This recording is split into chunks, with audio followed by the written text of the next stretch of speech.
Assalamualaikum warahmatullahi wabarakatuh. Perkenalkan, nama saya Windy Novitasari. Di sini saya akan membahas tentang perancangan pabrik akrilik acid dengan bahan baku gliserol dengan kapasitas 45.000 ton per tahun.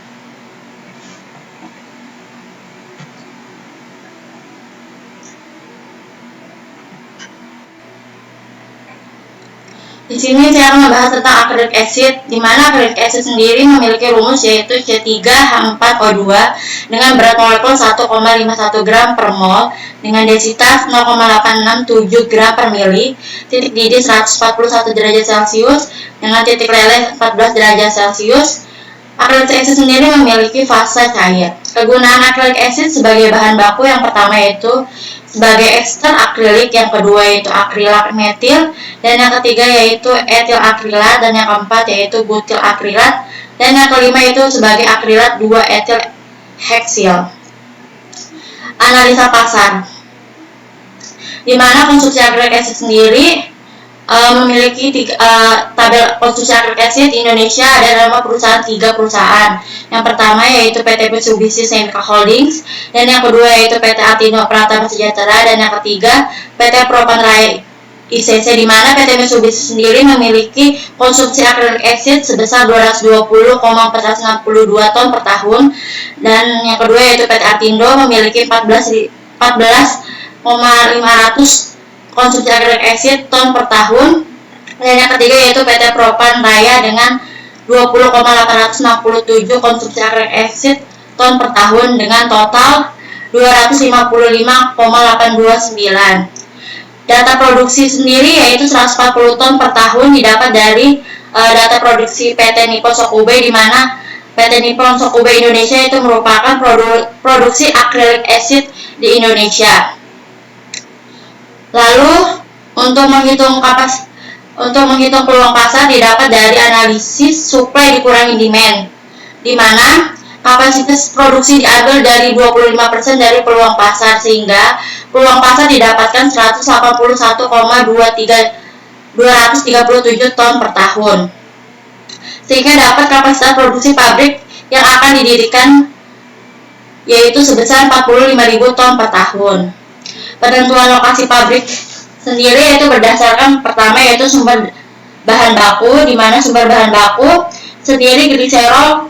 Bahan baku gliserol sendiri pemasok dari PT Dover Chemical yang juga terletak di kawasan industri terbaru Wilmar. Yang kedua yaitu transportasi, di mana sarana transportasi bahan baku menuju kawasan industri Wilmar cukup mudah sehingga tidak mengalami kesulitan dalam pemasaran. Dan yang ketiga yaitu persediaan utilitas. Utilitas yaitu sarana penunjang untuk menunjang persediaan energi, yaitu energi listrik, di mana energi listrik sebesar 2 kali 1000 MW. Sedangkan penyediaan air sendiri didapatkan dari PT Sau Batra Samudra. Yang ketiga yaitu kesediaan tenaga kerja, dan yang keempat yaitu lokasi pemasaran, di mana lokasi pemasaran sendiri yaitu di daerah Cilegon yang memiliki lokasi yang tepat untuk dijadikan lokasi pemasaran dekat dengan pusat perdagangan di Jakarta. Berdasarkan perbandingan paten, yang paten pertama yaitu ada 2 tahap reaksi dehidrasi, reaksi oksidasi, dan yang kedua itu sama reaksi dehidrasi dan oksidasi, dan yang ketiga itu reaksi dehidrasi dan oksidasi. Terus dari 3 paten yang ditampilkan, saya memilih paten yang pertama dikarenakan yield acrylic dan yield acrylic acid sendiri yaitu 47,7% dan acrylic acid yaitu 23,4%, dikarenakan suhu operasi dan tekanan operasinya lebih kecil sehingga efisien dalam penggunaan energi. Terus untuk konversi reaksi katalis, saya memakai paten 3 sebagai katalis, dikarenakan di sini di paten 1 dan 2 tidak ada penjelasan tentang katalisnya sendiri, sedangkan di paten ketiga ini ada pembahasan tentang katalis dehidrasi zochroniat tungstit, sehingga saya memilih paten pertama, sedangkan untuk katalisnya saya memilih untuk paten yang ketiga. Di sini saya akan membahas tentang block flow diagram. Dimana untuk proses pembuatan pabrik akrilik asid sendiri yaitu aliran gas masuk dengan suhu 330 derajat Celcius di bawah tekanan 2 bar masuk ke dalam multitube fixed bed reaktor, di mana multitube fixed bed reaktor sendiri memiliki komposisi 34,5% dengan waternya 34,5%, sedangkan nitrogen yaitu 23,7%, oksigennya yaitu 7,2%. Dari keluaran reaktor lalu didinginkan dengan suhu 151 derajat Celcius masuk ke heat exchanger. Setelah heat exchanger masuk ke absorpsi kolom, di mana kolom absorpsi ada gas dan liquid, di mana absorpsi kolom memiliki komposisi 94,3% water, 1,4% acetic acid dan 1,0% formic acid. Lalu di bagian bawah kolom destilasi sendiri yaitu ada stripping column dengan suhu 55 derajat Celcius, lalu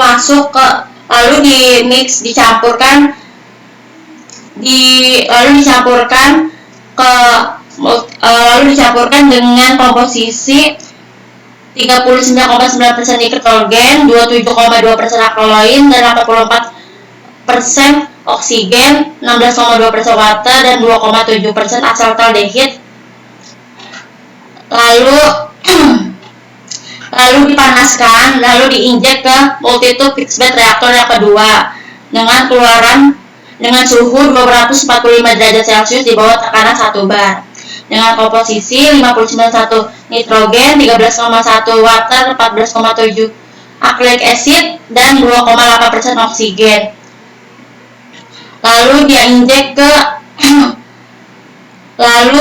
ke partial kondensat,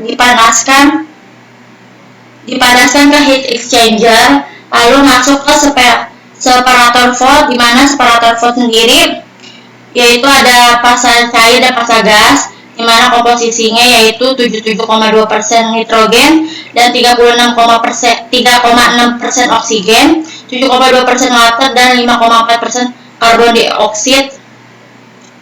Lalu partial kondensat di-recycle kembali ke reaktor, di mana dari absorpsi kolom yang bottom dikeluarkan konsentrat acrylic acid sebesar 64,1% acrylic acid dan 34,4% water. Di sini saya akan membahas tentang neraca massa multitube fixed bed reaktor, di mana multitube fixed bed reaktor neraca massa sendiri yaitu didapat dari komposisi dari dari aliran masuk dikali kapasitas produksi, di mana kapasitas produksi sendiri didapatkan 165 dikali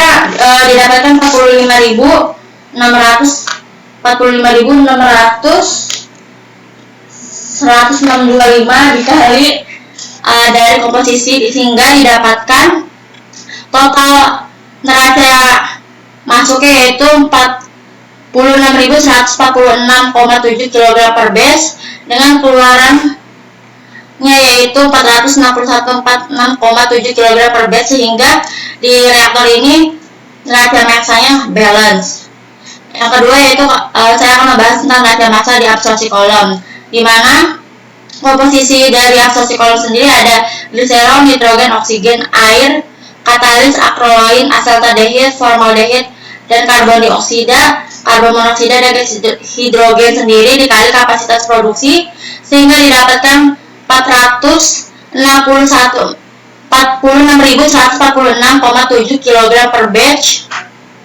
Dan di kolom absorpsi bagian bottom sendiri ada komposisi yaitu nitrogen, oksigen, akroloin, asetaldehyde, formaldehyde, karbon dioksida, dan karbon monoksida, dan gas hidrogen. Sedangkan di bagian keluaran dari absorpsi kolom yang bottom sendiri yaitu ada air, katalis, acetic acid, dan formic acid, totalnya yaitu 46.146,7 kg per batch, sehingga neraca massa yang masuk dan neraca yang keluar sama, yaitu balance.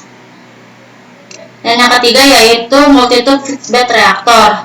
Di multitube fixed bed reaktor ini ada komposisi yaitu acrolein, nitrogen, oksigen, air, asetaldehyde, CO, CO2, acrylic acid, dan acetic acid.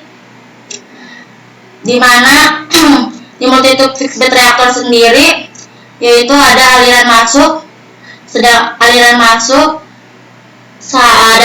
satu dan dua aliran keluar, di mana didapatkan aliran masuk yaitu nitrogen dan oksigen, sedangkan yang keluar yaitu acrolein, nitrogen, oksigen, terus asetaldehyde, CO, CO2, dan akrilik dan CO2 didapatkan totalnya yaitu 45.270. Untuk keluaran multitube reaktor yang kedua ini ada komposisi yaitu acrolein, nitrogen, oksigen, air, asetaldehyde, CO, CO2, acrylic acid, dan acetic acid, yaitu totalnya yaitu 45.270, sehingga didapatkan neraca massa untuk reaktor kedua ini balance. Dan yang keempat yaitu ada neraca massa absorpsi kolom kedua, di mana neraca massa absorpsi kolom kedua ini ada komposisi yaitu nitrogen, oksigen, air, acetic acid, acrylic acid, CO, dan CO2 dikali dengan kapasitas produksi, sehingga didapatkan hasil 45.270 kg per batch.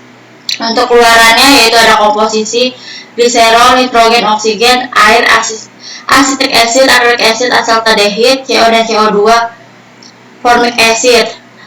Untuk keluarannya sendiri hanya ada air dan acrylic acid yang didapatkan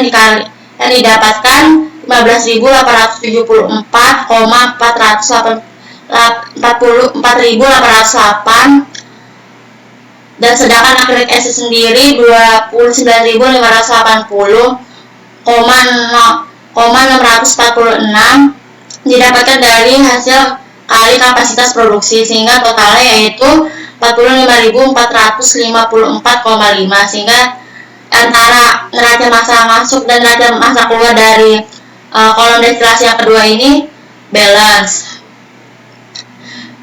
Demikian presentasi saya tentang kemajuan neraca massa, tentang perancangan pabrik acrylic acid dengan bahan baku gliserol dengan kapasitas 45.000 ton per tahun. Terima kasih. Assalamualaikum warahmatullahi wabarakatuh.